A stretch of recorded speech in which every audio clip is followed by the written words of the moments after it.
Hey, how's it going? Nat here. Let's see what's making news. Australia has named its flag bearers for the Paris Olympics opening ceremony. So, Sass, who are they? Australia, meet your flag bearers. First up, we have canoeist Jess Fox. She's a 4-time Olympian and took home a gold at the last Games. It's an extra special moment for her and her famous canoeist dad, Richard Fox, who was also an Olympian back in 1992. I think it's going to be incredibly special for us on the Seine, on the boat with the Aussies. Joining her in the floating parade is Eddie Ockenden. He's the first ever 5-time Australian hockey Olympian and has helped Australia score 1 silver and 2 bronze Olympic medals. He'll also be the first Tasmanian to carry the flag at an opening ceremony. I feel very special to represent Tasmania. If I could say to kids in Tassie, dream big and chase your dreams. As for the Games themselves, well, competition kicked off last night and Australia is already off to a strong start. Our men's Rugby Sevens scored victories against Samoa and Kenya, sending them into the quarterfinals. Oh, and our beloved Tillies are gearing up to take on Germany tonight, hoping to snag their first Olympic medal at this year's Games. The Minister for Indigenous Australians, Linda Burney, has announced she's retiring. Ms Burney is the first Aboriginal woman to be elected to the New South Wales Parliament, the first Indigenous woman in the House of Representatives, and the first Indigenous woman to become a federal minister. It's time for me to pass on the baton.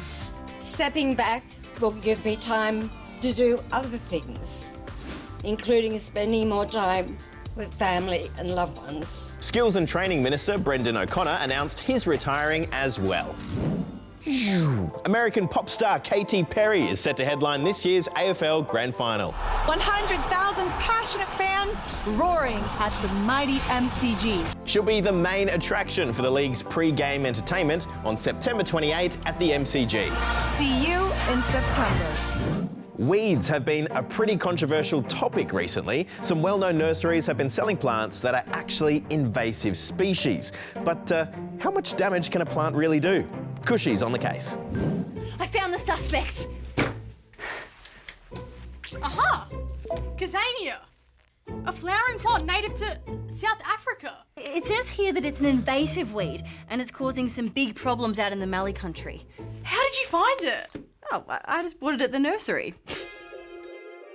Yeah, recently there's been some controversy over the fact that Gazania here is being sold at some shops. It's currently in some of our big nurseries, so at Bunnings or if you go to other large nursery chains, species which have been identified as highly invasive, as weedy, still able to be sold. Weeds can rob native plants of water and nutrients they need to grow. They can increase fire risk and can act as a host for pests and diseases. Some of them are even poisonous for animals. Different states have different laws about what plants can be sold at nurseries. And while some species are controlled, Jack says too many aren't. It's why the Invasive Species Council is calling for tougher and clearer rules about what can and can't be sold in nurseries and grown in gardens. Well, I wish I could say case closed, but I don't think we've seen the last of this one. Oh, wow. Now it's time to check out some stories that are on Cloud 9. It's been a while since I've been here. First up, to a skate park in California, where para-athlete Kanya Sessa has officially broken the record for the longest handstand on a skateboard in the female LA3 category, which means someone who's amputated above the knees. I was practicing all month. Kanya was born without legs and she's been skating since she was 9. In her record attempt, she held the handstand for 19.65 seconds. I live my life through my skateboard because skateboarding and the skateboard is just part of me. Now, would you take a trip in this experimental airship? Covered in solar panels, it hopes to carry 3 people around the world, running off renewable energy and producing 0 carbon emissions. And finally, to a bunch of Taylor Swift's clothes, props and instruments that have gone on display in London's Victoria and Albert Museum. It's the first time these objects have been seen in the UK, so it's incredibly exciting. The exhibition is made up of 13 installations, each one exploring a different aspect of Taylor's many eras. Well, that's all from us today. We'll see you tomorrow. Bye.